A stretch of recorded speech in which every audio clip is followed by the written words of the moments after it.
Welcome to my channel. இன்னைக்கு நாம வெங்காய சமோசா எப்படி செய்யறதுன்னு பார்க்க போறோம். ஒரு பவுல்ல மைதா போட்டுக்கோங்க. 1 கப் மைதா தான் இன்னைக்கு நான் சேர்த்துருக்கேன். தேவையான அளவு உப்பு, கொஞ்சம் எண்ணெய் ஊற்றி நல்லா முதல்ல பெசரி விட்டுக்கோங்க. நல்லா அது பிரெட் கிரம்ஸ் மாதிரி வரணும்.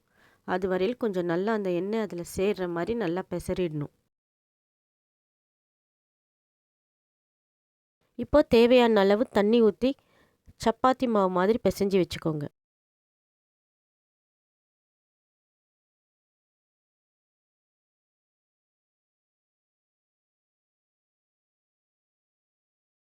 ஒரு அரை மணி நேரம் மாவை நல்லா மூடி வச்சிடுங்க.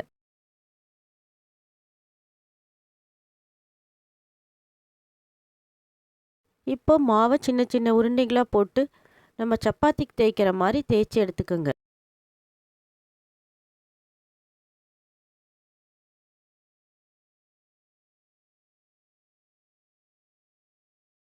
இதில் எண்ணெய் விடாமல் லேசாக வாட்டின மாதிரி எடுக்கணும்.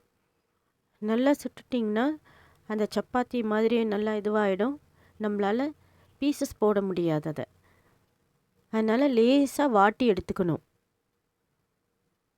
இந்த மாதிரி. இப்போ நம்ம ஸ்டஃபிங் செய்ய போகிறோம்.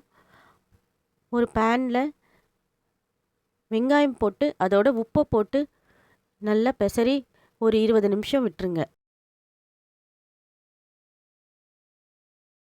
20 நிமிஷம் கழித்து அந்த வெங்காயம் தண்ணி விட்டுருக்கும். அதை நல்லா புழிஞ்சு எடுத்துருங்க. வெங்காயத்தில் கொஞ்சம் கூட தண்ணியே இருக்கக்கூடாது. இவ்வளோ தண்ணி வந்திருக்கு. அதே பேனில் நம்ம திருப்பி வெங்காயத்தை போட்டுக்கிறோம். தேவைன்னா உப்பு போட்டுக்கலாம். கொஞ்சம் பத்தாத மாதிரி இருந்ததுனால நான் கொஞ்சம் சேர்த்துருக்கேன்.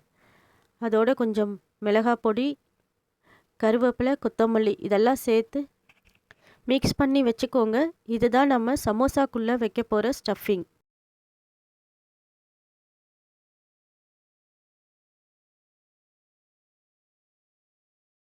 இப்போ ஸ்டஃபிங் ரெடி ஆயிடுச்சு. இப்போ நம்ம ஒரு மைதா பேஸ்ட்டு ரெடி பண்ணி வச்சுக்கலாம். ஒரு 2 ஸ்பூன் மைதாவை கொஞ்சமாக தண்ணியில் விட்டு கெட்டியாக கொஞ்சம் பேஸ்ட் மாதிரி ரெடி பண்ணி வச்சுக்கோங்க. சமோசாவை மடித்து ஒட்டுறதுக்கு நாம் இந்த பேஸ்ட்டை தான் யூஸ் பண்ண போகிறோம். இதை 2 கார்னரும் ஃபஸ்ட்டு கட் பண்ணிக்கோங்க.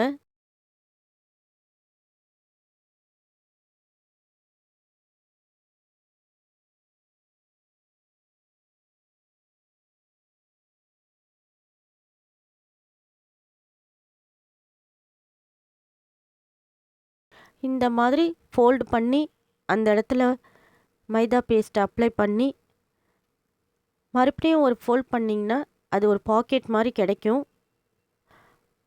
அதில் நாம் பண்ணி வச்சுருக்க ஸ்டஃபிங்கை வச்சு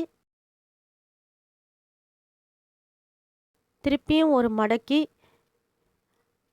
மைதா பேஸ்ட் ஒட்டி சீல் பண்ணிட வேண்டியதுதான்.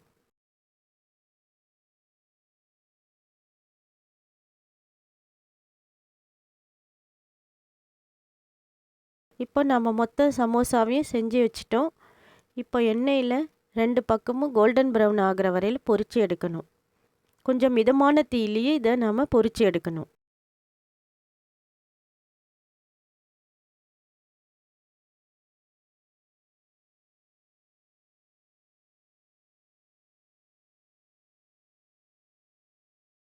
இப்போ ரொம்ப டேஸ்டான வெங்காய சமோசா ரெடி.